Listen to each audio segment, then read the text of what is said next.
buen día, señoras y señores, ¿cómo están ustedes? Hoy día vamos a conversar del tema que está sumamente de moda, ¿no?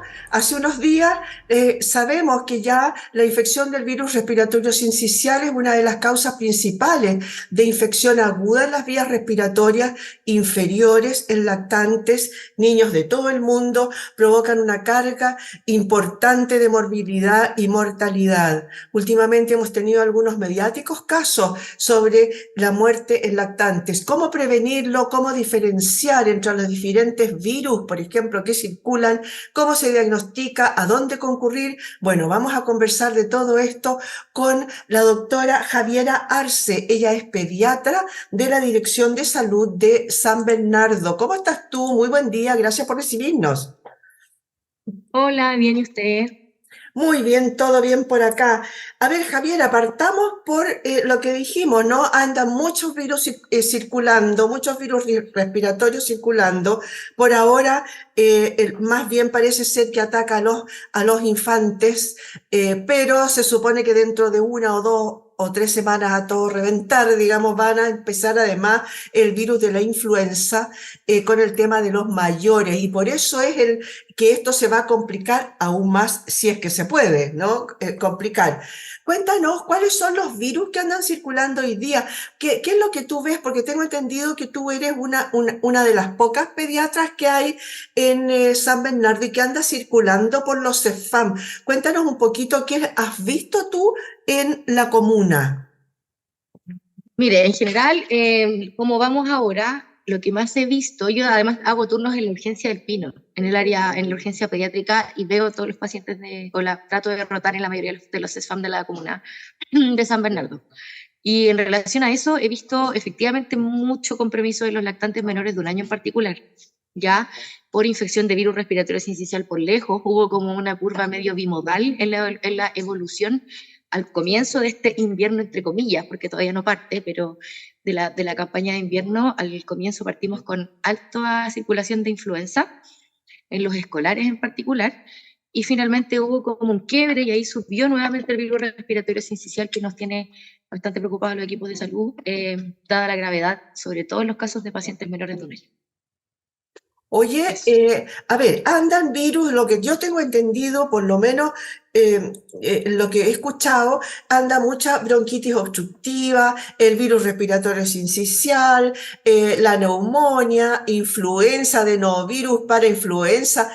¿Cómo una mamá, una abuelita, un tutor o alguien que está a cargo, digamos, de los niños se puede dar cuenta? ¿Cuál de ellos? Me imagino que es imposible, digamos, pero algún tipo de signo debe haber en que diga, bueno, no, si es un resfrío nomás. Cuéntanos cómo diferenciar entre tanto virus circulante. Eso es una súper buena pregunta, que de hecho incluso para los clínicos, para nosotros también es difícil.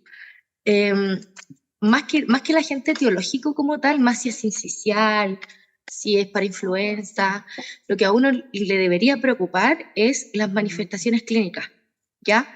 En general, las manifestaciones clínicas son las que nos hacen tomar alguna decisión al momento de manejarlo de forma ambulatoria u hospitalizar. En general son bien transversales las manifestaciones clínicas, que es un poco lo que somos todos majaderos en la tele, en las redes sociales, hablamos del aleteo nasal, que el silbido en el pecho, que el habla entrecortada, que las costillas que se hunden, que los niños no coman o les cueste despertarse o vomiten, ¿cierto? Es eso lo que nos va a ayudar a decidir qué hacer, si ir al SAPU, ir al hospital, si se va a quedar en el hospital o no, etcétera. Pero en general, en la población infantil en particular, hay una distribución bien característica, por decirlo de cierta forma, que los menores de 4 años, en general, cerca de un 90% de las infecciones respiratorias son virales y casi todas parten siendo un resfrío común. Entonces, el punto, independiente del virus que sea el culpable, el virus respiratorio sincicial, como a modo de ejemplo, en menores de 4 años produce un resfrío común y que puede progresar por su comportamiento dentro de la vía respiratoria a una infección respiratoria grave y terminar con ventilación mecánica invasiva. Pero en un adulto mayor o en un adulto medio puede ser un resfrío común que dura 2, 3 días, estornudos, un poquito de fiebre y chao. Es Oye, así de distinto. a ver, a mí ahí me surgieron varias preguntas de las cosas de lo que tú dijiste. De partida, a ver, tú dices, bueno, el tema majadero que se ha dicho en las redes sociales, en la televisión, en todos lados se informa que el tema del aleteo nasal, de si tiene un poquito más de fiebre, si deja de consumir alimentos, ya sea un lactante que deja de tomar pecho, por ejemplo, o tomar mamadera, eh, es más o menos grave. Pero también hemos sabido, hemos escuchado a varios doctores que dicen, pero es que llegó cuando ya no había mucho más que hacer. Porque parece ser que en los infantes más chiquititos, de hasta 1 año o a 2 años, supongo, y en algunos que tengan algún tipo de compromiso previo, digamos, la evolución de la enfermedad es muy rápida. Entonces, ¿cómo saber si no es un resfrío común hoy día en la mañana, pero en la tarde ya es neumonía? ¿En qué momento, cómo pecar por último de previsor y partir igual, aunque sea un resfrío común? Pero tengo entendido que las salas están congestionadas terriblemente en este momento y hay una larga espera. Es que eso es, yo creo que la piedra angular de esto va tanto por nosotros como profesionales de la salud, como los cuidadores de los niños en general. ¿Ya? Uno dice ya, que es un poco partiendo por el rol del cuidador, cuando un niño se enferma de forma transversal, independiente de la edad, ocurren siempre dos fenómenos, y eso ha ocurrido toda la vida. O consultan cuando llevan media hora de estornudo, o consultan cuando el niño ya está en franca insuficiencia respiratoria y llegan azules, con la nariz así, con las costillas para allá, que se escucha el silbido aquí así a oído descubierto, ¿cierto? Eso siempre nos ha pasado. Entonces, y ahí entramos un poco haciendo el mea culpa, uno como profesional de la salud, porque ¿qué pasa? Uno le dice a la mamá, ya, tiene un resfrío, ¿cierto? Y de hecho trato de siempre decir en el hospital, que llegan con ese discurso, doctora, esta es la tercera vez que lo llevo al médico y en verdad me habían dicho que era un resfrío y ahora lo voy a hospitalizar porque necesita oxígeno. Entonces, es ahí el rol que tenemos que hacer nosotros como el mea culpa, que es un poco lo que yo trato de hacer cuando veo a los pacientes. Les digo, mira, hoy día es un resfrío, no sé mañana, ni tampoco más rato. Entonces, ¿cómo te vas a dar cuenta tú? Y les digo a las mamás, ¿cómo te das cuenta tú si esto sigue siendo un resfrío o se complica cuando empiece a aumentar la frecuencia de la tos, cuando empiece a aumentar la intensidad de la tos? Y si te das cuenta que partió con 38,5 y estamos en el cuarto día y tiene 40 de fiebre, algo está mal. Cuando no comía poquito, ahora de frentón no come, algo está mal. ¿Me entiendes? Entonces, un poco es, no sé si decir la palabra correcta, culpa, pero son roles compartidos, creo yo, tanto del conocimiento del cuidador y de la capacidad que tenemos nosotros como profesionales de salud de educar a la población, porque llegan las mamás súper enojadas, me dijo el doctor que era un resfrío y ahora tengo que hospitalizarlo. Sí, es que esa es la evolución natural de la enfermedad. Todo parte en un resfrío y se va, o se mejora o se empeora. Y si se empeoran, puede ser una bronquitis que se maneja con puff en la casa, o se maneja y ya, o termina definitivamente con insuficiencia respiratoria y hay que apoyar con oxígeno, y eso es hospitalizado. Oye, en ese sentido, entonces no hay mucho que hacer salvo estar solamente observando muy, muy, muy encima, ¿no? Para ver si empeora o no. Obviamente, las mamás, cuando son primerizas, cualquier cosa es terriblemente complicado, ¿no? No saben cómo va a evolucionar el tema y se prefiere pecar de previsor que de llegar tarde, ¿no? Y en ese Es que sentido, sí, perdón. ahí tengo una disquisición, porque en el fondo uno pecar de previsor suena bien, porque claro, pero uno también del otro lado dice, chuta, pero no soy bruja, ¿cómo le digo que no sé si se va a complicar? Hoy día, y las mamás llegan, sí, doctora, la quise traer al tiro, porque en verdad tiene un poquito de todo, pero en general está súper bien, yo quiero saber qué va a pasar. No sé. Y eso es lo que les digo a las mamás, no sé qué va a pasar. Y en el Oye, fondo, yo creo que lo primordial, como cuando uno dice, chuta, no hay mucho que hacer que esperar cómo evolucione, sí, pero yo creo que qué podemos hacer nosotros es prevenir. Es eso, es prevenir. Lo que uno puede hacer es evitar que los niños se enfermen. ¿Y cómo lo evito? Ventilando la casa, lavado de manos, que no le den beso a los niños, que no se junten en cumpleaños, en lugares aglomerados, que no vayan con los niños a la feria, al mall. Si el hermano más grande de un niño chiquitito, ¿cierto? De un menor de 1 año va al colegio, llega enfermo, no lo manden. Y por eso el Colegio Médico de Chile instó a hablar con el Ministerio de Educación para que no nos dejaran en paz con los certificados. Eso aumenta aún más la carga en los centros asistenciales de todas las complejidades, porque el certificado para el colegio. Y nadie piensa en los hermanitos chicos de esos niños. Claro que sí. Oye, sí, bueno, a ver, sigamos con las interrogantes que a mí me surgieron de lo que tú decías recién. También se ha dicho mucho que, a ver, por ejemplo, los niños de hoy día han crecido dentro de una burbuja porque estuvieron 2 años sin salir, en buenas cuentas, sin ir a muchas actividades de fuera, etcétera. Y ya el año pasado fue más o menos normal. Pero las guaguas hoy día no han pasado por esa burbuja todavía. Sin embargo, hemos tenido, tú dirías, un ataque de estos virus, de todos, digamos. El que más se ha hablado es del respiratorio sincicial, pero también parece ser que los otros están mermando mucho en los chicos. ¿Tú dirías que el virus ha sido más agresivo? Yo he escuchado de repente doctores que dicen, no, lo que pasa es que los niños estamos susceptibles, pero las guaguas de 1 año no están más susceptibles, pues están iguales porque vienen recién aflorando en este mundo, digamos. ¿Qué pasa ahí? Yo creo que es bien multifactorial. Hay muchas razones. La generación que le digo yo, pandemials, los niños de 0 a 3 años en general, son estos niños que se criaron desde el periodo incluso gestacional. Las madres no fueron expuestas a nada. Durante el periodo gestacional las mamás estuvieron embarazadas, encerradas o con mascarilla.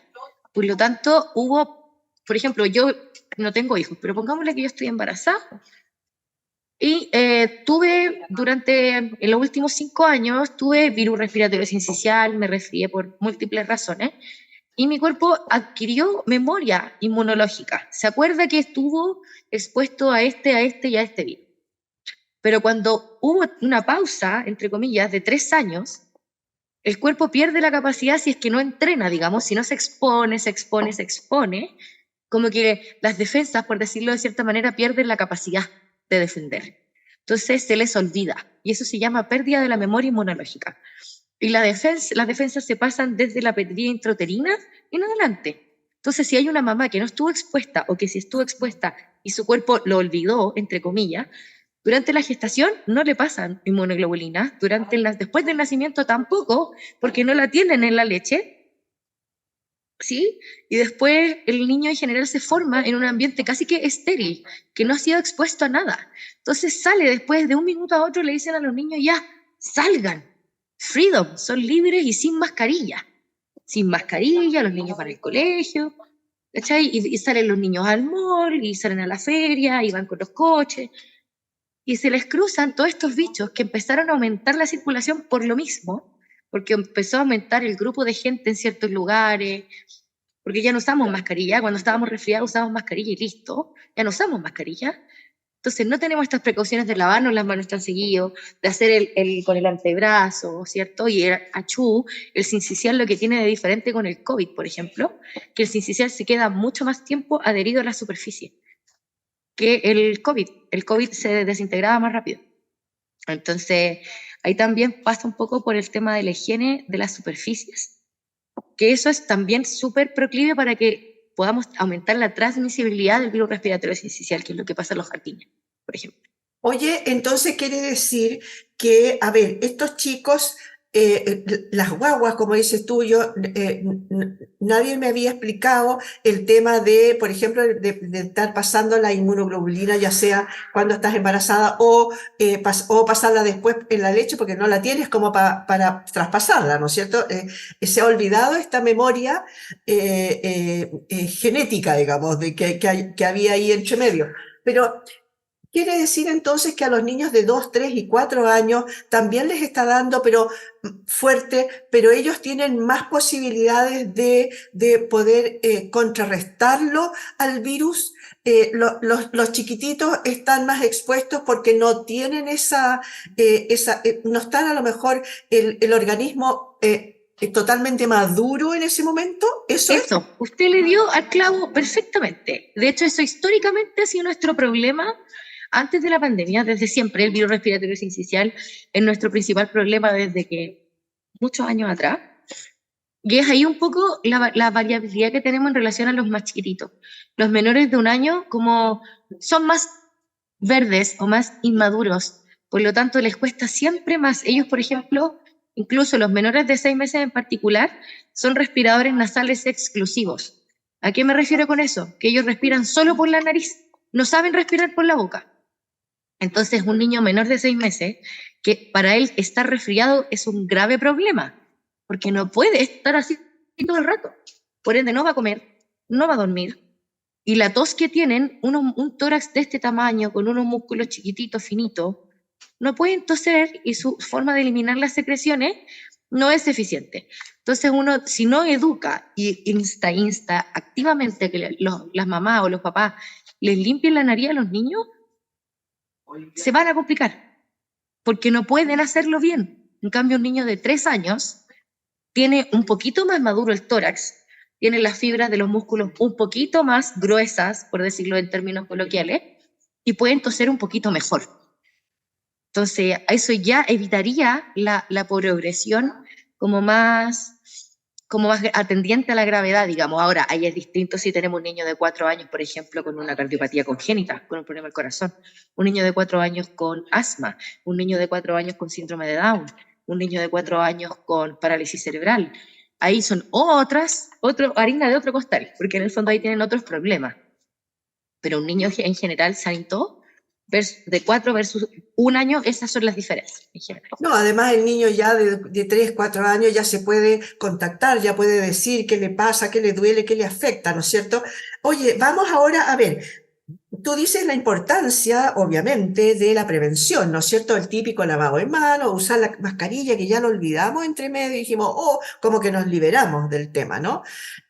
Pero volver al tema de las mascarillas, al lavado de manos frecuente, al aislarlo, al que yo cuando tenía a mi hija chica me decían, no dejes que se acercan a tu guagua o no la saques o no, que no le anden dando besitos, etcétera, porque ahí le están pegando todos los bichos, sobre todo cuando es chiquitita, ¿no? Pero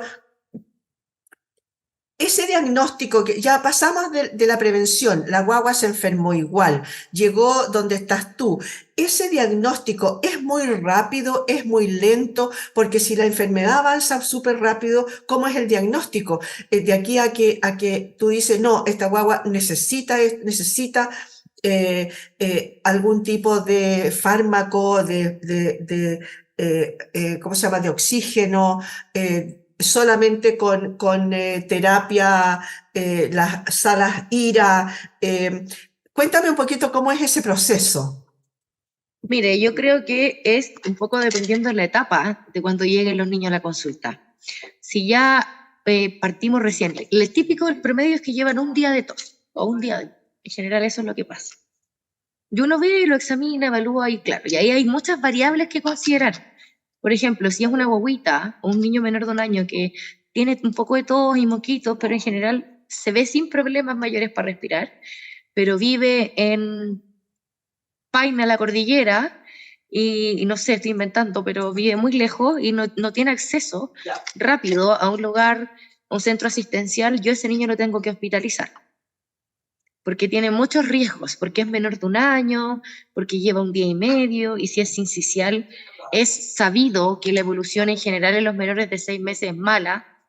Entonces, si no va a llegar, y yo no me aseguro que ese niño puede llegar a un centro asistencial, lo hospitalizo.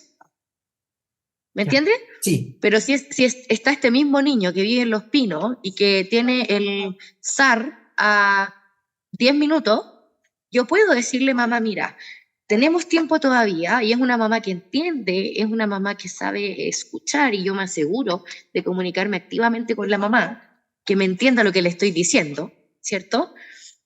Y me da confianza para yo, pero en el fondo, porque uno como médico tiene que tratar de ejercer un poquito el rol de pediatra en mi caso, protegiendo a los niños. Si yo no estoy segura que mi paciente está en un lugar seguro con su familia, yo no lo puedo dejar salir de la consulta, digamos.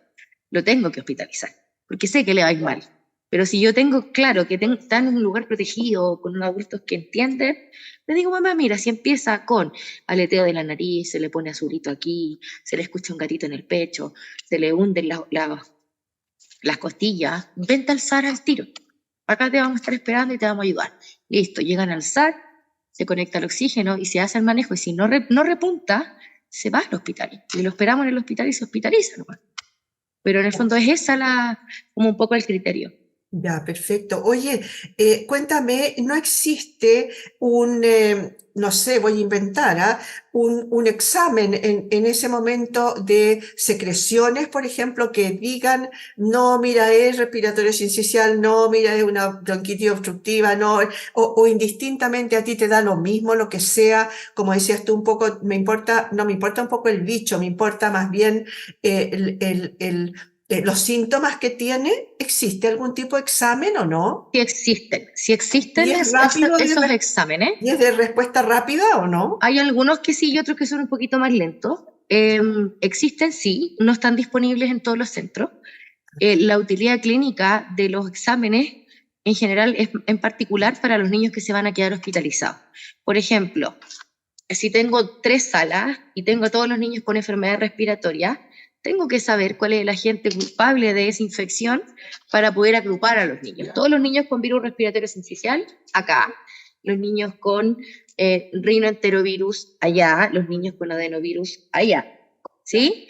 Pero en general, cuando el manejo es ambulatorio, uno puede predecir qué puede pasar. Y yo, de hecho, tengo como un speech en la cabeza que siempre digo lo mismo. Todos los virus se presentan igual, tienen tos, moco, fiebre, vómitos, diarrea o pintitas en la piel. Son esas 6 cosas que les va a pasar con cualquiera de los virus disponibles, cualquiera, ¿ya? Y el manejo es sintomático y la conducta es según la severidad. Si yo tengo un niño que tiene diarrea, no sé, la mamá le cambia 12 pañales con deposiciones abundantes hasta las orejas, pero no es capaz de tomar pecho, ese niño se va a hospitalizar. Pero si tiene diarrea, pero tiene dos deposiciones diarreicas y se toma las mamaderas al seco, no lo tengo que hospitalizar porque no se va a deshidratar. ¿Me entiendes? Entonces, un poco el manejo cambia en relación a la severidad de los síntomas, no en general a la gente etiológica. Ya, perfecto. Oye, para ir terminando, porque se nos está terminando un poquito el tiempo, cuéntame el tema de la cobertura. La gente que va al SAR, va al SAMU, a cualquiera de estos COSAM o esto que llega ahí, ¿qué cobertura tienen las guaguas? Estoy pensando no solamente en estos temas de las camas, de que hay que trasladar a los chicos cuando no hay lugar por ejemplo, tú estás ahí trabajas también en El Pino. Si no tienen lugar, empiezan a buscar dónde trasladarlo, etcétera. ¿Qué tipo de cobertura? Porque muchas mamás a lo mejor dicen, sí, pero me lo van a mandar a la clínica no sé cuánto y yo no tengo plata para eso. O en ese momento, en realidad uno no dice, no tengo plata, uno dice, mándelo. Después te viene y dice, chata, ¿y cómo voy a pagar ¿Cómo lo esa pago? factura?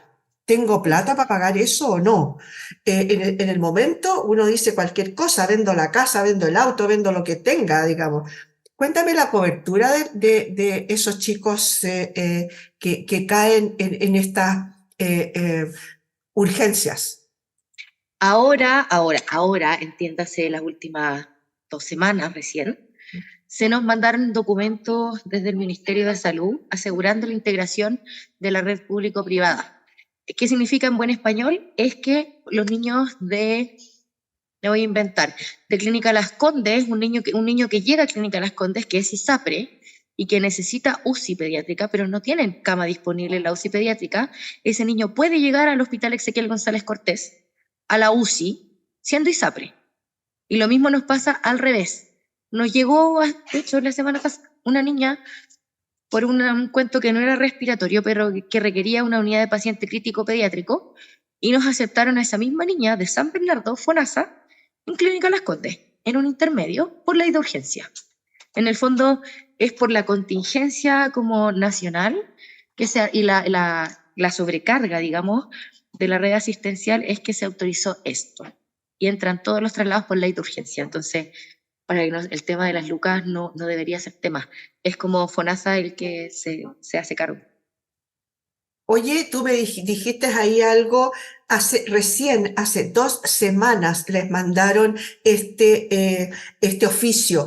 Quiere decir que antes no, la ley de urgencia no siempre, perdón, la ley de urgencia funciona siempre, digamos, como ley, no tiene, pero esto de la red integrada no funciona siempre para toda la No, vida, desde no, el COVID para adelante, ¿no? no, de hecho no.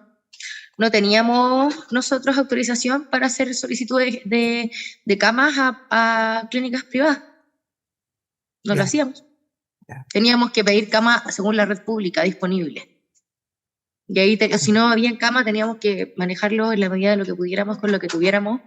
En mi caso, en el Pinito, que no tenemos UCI pediátrica, teníamos que tratar de estar ahí con lo poco disponible de los insumos y ahí, claro, y un pediatra se queda exclusivamente viendo los niños más graves, que es eso lo que un poco merma la atención en los hospitales que son más básicos. Porque pierdes personal. Un niño con ventilación mecánica invasiva en el Pino es un pediatra menos, una enfermera menos, un técnico menos y un kinesiólogo menos. Tenemos que estar los 4 todo el rato con ese niño. ¿Y qué Claro, pasa con el bueno, resto? eso es algo que no se entiende mucho cuando dicen, bueno, pero si es armar una cama, o por No. último pónganlo, como son chiquititos, pónganlo, no sé, de a 3 o a 4 en una ¿Mm? misma cama, ¿no? Eso, claro, físicamente puede ser, pero necesita 4 ventiladores, necesita un médico que se divida como en 4, no sé cómo lo puede hacer, o un kinesiólogo que también se divide en Eso. 4, etcétera, Y seguimos eh, siendo los mismos. y siguen siendo los mismos. Eso Claro, es. El problema no es la cama física, no es la sábana, no es la claro, almohada, no es el fierrito. claro. Es lo que lleva la cama. Exacto, exacto, todo lo que conlleva, todos los profesionales, digamos, y tengo entendido que no es fácil traspasar, por ejemplo, los conocimientos de un médico que está atendiendo adulto, un broncopulmonar adulto, pasarle a broncopulmonar niño. Al revés puede ser fácil, pero no así del adulto atender a niños pequeños, ¿no? Por el tema de las dosis, por el tema de que son tan chiquititos, como dices tú. Eso. Intubar a una guagua no es lo mismo que intubar a un ser humano grande, ¿no? Mi mejor amigo es médico internista y de repente lo escucha hablar y unos números que para mí me suenan gigantes. Los de las drogas, de los tubos, Claro, tuvo 8 y yo, para mí un 8 es gigante. Yo intubamos con tubos 3, ya. 3,5 y 8 es como, es mucho. Claro, Eso. por supuesto que sí. Oye, muchas gracias, Javiera, por haber estado hoy día con nosotros. Desgraciadamente se nos termina el tiempo, porque hay mucho que sobre lo que podríamos seguir conversando. Espero que podamos estar en comunicación más frecuente para que tú nos cuentes cómo va avanzando, cómo estamos con la disponibilidad de camas en la zona donde tú andas. Mire, hay harto, de hecho la ocupación, yo salí de turno el domingo y teníamos una ocupación de 100% de las camas del Hospital El Pino. De hecho, teníamos 11 niños hospitalizados en la urgencia. Y en el Exequiel habían 40 niños hospitalizados en la urgencia porque no hay disponibilidad de camas en los hospitales base. Sí hacemos esto que le contaba de la integración público-privada y llamamos por teléfono, en la red y todo el cuento, pero dentro de nuestros hospitales como tal está el 100% de la ocupación de camas. Oye, me faltó preguntarte, a lo mejor me puedes responder muy cortito, el tema de cuando ustedes dicen llaman por teléfono. ¿No existe una red integrada en el que yo pueda buscar en el computador y diga en el hospital tanto hay una cama, en la Sí clínica hay, tanto hay 2 camas? ahora sí No hay, existe. ¿Ahora existe? sí. De Ah, hecho, qué cada bueno. hospital tiene un comando de gestión de camas. Entonces, por ejemplo, yo tengo esa necesidad y yo llamo a esta persona, que en general son enfermeros. Y le digo, mira, tengo a Pepito González de 4 años que está con un virus respiratorio sincicial y estoy pidiendo cama UCI. Entonces yo le hago un resumen de cómo está el niño, qué se hizo, etcétera, cómo está ahora, con qué está. y para que ella, se lo mando a ella y ella sube esa información a la unidad de gestión centralizada de camas, la UGCC. ¿Ya? Y en la UGCC uno primero busca la red pública, todos los hospitales públicos a nivel de Santiago, ¿cierto? Y según la gravedad, uno va avanzando, digamos, en las distancias. Ya, que es un poco lo que le pasó a Mía, que si una niña que está extremadamente grave, no podemos pedir que se traslade 2.000 kilómetros. En el fondo, eso es, se tiene que trasladar 100 kilómetros. Ya, y con una ambulancia y con la alarma y todo rápido para que llegue rápido. Un poco eso se preocupa y eso es lo que se está haciendo ahora. Se buscan camas por distancia y por condición de gravedad, pero está disponible y funcionando bien por ahora. Muchas gracias, Javiera, por haber estado hoy día con nosotros. De nada, No, cuando quieran, aportar feliz. Maravilloso, porque en realidad tenemos que ir más o menos sabiendo, monitoreando, ¿no es cierto?, cómo va el tema. Acuérdese, señora, señor, que cuando hablamos con la doctora pediatra Javiera Arce de la Dirección de Salud de San Bernardo, nos dijo que lo más importante era prevenir. Acuérdese el tema de la mascarilla. Si usted sale o tiene hermanos, esa guagua tiene hermanos mayores que van al colegio, van a llegar a lo mejor con la infección. Al niño, a usted, señora, señor, le va a venir a lo mejor un cierto resfrío, punto, pero para la guagua trate de aislarla. Acuérdese del lavado de manos, ya aprendimos a lavarnos las manos, ¿no? Con 2 años haciendo el tema del COVID. Entonces, prevenga, es lo mejor. Y si puede que no salga, que no salga. Mejor. Ahora, sé que es muy importante, de repente hay mamás que no tienen redes de apoyo para ir a trabajar, por ejemplo, y tiene que llevarla a lo mejor al jardín o a la sala cuna, pero traten lo posible de comunicarse con alguien que la vaya a ver a su casa y que la tengan ahí encerradita en una burbujita, por lo menos de aquí a agosto, septiembre, ¿no? Más o menos, por ahí. Muchas gracias por haber estado hoy día en este punto de encuentro.